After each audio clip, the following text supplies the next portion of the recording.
So, ito guys. Unit natin, D90, hard steering. So, meron siyang light on, steering. So, check natin. ETC. Check natin details niya.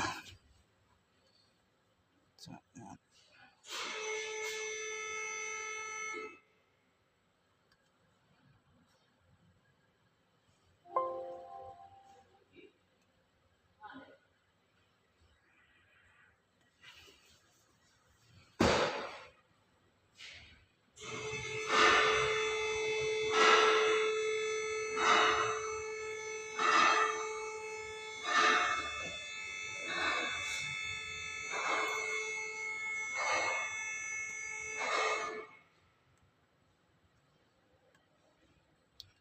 So, unit natin ay D90. Ito sa ECU. So, tingnan natin topology niya.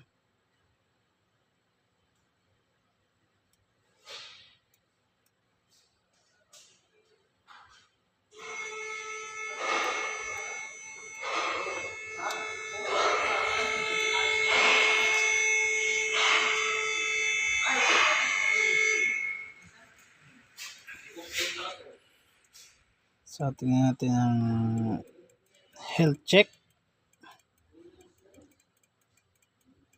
So, ayan ang mga DTC niya. Guys, ito ay ito. Yan may mga pula. Yan ay may mga failure. And then, so, dahil sa steering, ito ay EPB. Yan. So, tingnan natin kung may code siya. Yan. Ayan nga, may code dyan. Pagka ganyan mga may pula. Tapos ito. Ito, hindi na to.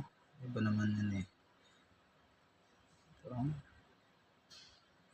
Yun. Lost communication with EPS.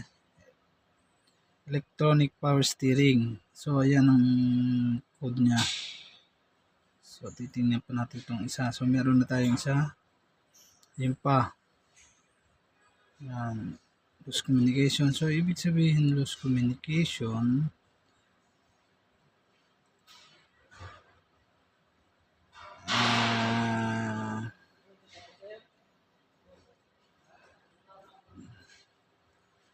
So, yun lang ang DTC niya. So, dito tayo mag-umpisa sa mga lost communication yan.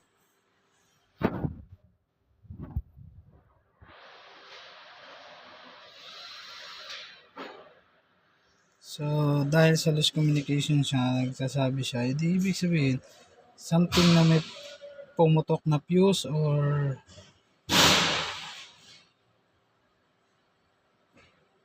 mag-umpisa muna tayo sa basic sa fuse. Okay? Tingnan natin ang hood.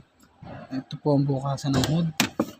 So, titingnan natin kung may mga accessories siyang dinagdag or about sa... So, tingnan muna natin.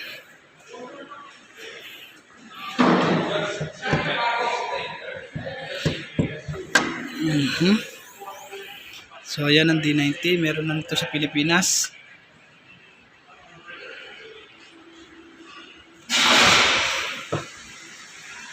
Shout out Marvin. Shout out. Kalyabe. Aba. Ding, congrats. Joseph, congrats. Approve ng inyong mga visa ha. Pwede na ulit mag-loan. So, dito naman tayo. Balik tayo dito sa... Yeah, mayroon nga tayong makita dito, modification. Ito, ano yan? Ano ba yan? Meron dito mga accessories na nakakabit dito. So, ayan. Ano nahulog? Kaya tingnan natin kung ano yung mga nahuhulog na iyan. So ayan, nahulog na nga. Ayan. So may mga kinabit siya dito, may mga fuse kasi yan dito. Titingnan muna natin. Ito. So may mga fuse to dito. Ayan, gaya niyan. Ang hinahanap natin ay EPS. So ayan ang basic niyang hanap natin is EPS. So ayan, may fuse siya dito, so may battery. So titingnan natin. So, we will see this after. Okay, ayun na nga. Nakikita nyo ba siya? Ito, 110 fuse. Yan ay pumutok dahil sa pagkakakabit nito. Mga accessories na galing sa positive. So, iyan ay konektado yan doon. Susunsunin sa wiring. Konektado na yan dito sa EPS na yan. So kaya tumitigas ang steering. Ayan yun, kasi electronics na yung kanyang steering nito. So tingnan natin ha. Tingnan natin ang steering. Ayun ang steering niya. Ayun ha, dun. Kita nyo ba guys? So ayun. Sila yun. So, balik tayo dito kasi nakita naman natin na putok na. So, kahit i-clear nyo yan, i-delete nyo. So, kahit i-clear nyo, meron pa rin yan. Hindi yan mawawala. Kasi nga, putok ang fuse. So, i-refresh nyo yan.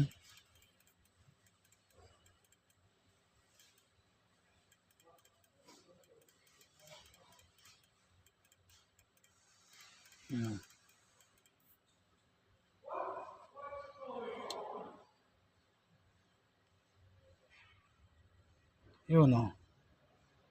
Loose communication pa rin siya. So hanggat hindi napapalitan yung fuse na yun, 110 amperes. So yun problema niya. Tigas pa rin ang steering. Okay. So yun lang. And goodbye.